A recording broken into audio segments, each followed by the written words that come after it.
How to fix Windows 11 games not opening problem. Hello everyone, welcome back to our channel. If you're having trouble with the games not opening on your Windows 11 system, you're in the right place.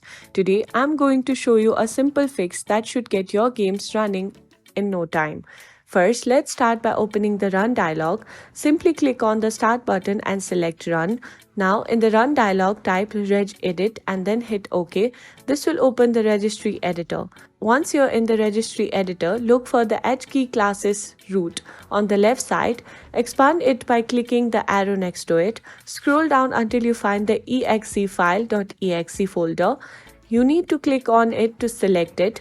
Once on the right side, right-click on the default and select Modify.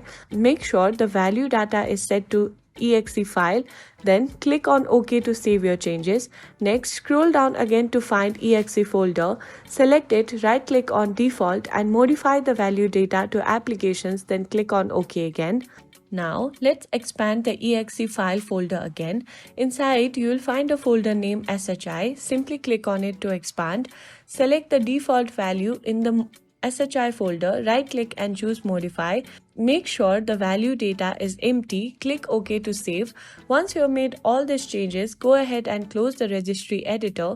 Finally, restart your computer, and this is important to ensure that all the changes takes effect. And that's it. Your game should now be opening without any issues. If you found this video helpful, please give it a thumbs up, subscribe to our channel for more tech tips. Feel free to comment, and thanks for watching, and I'll see you in the next video.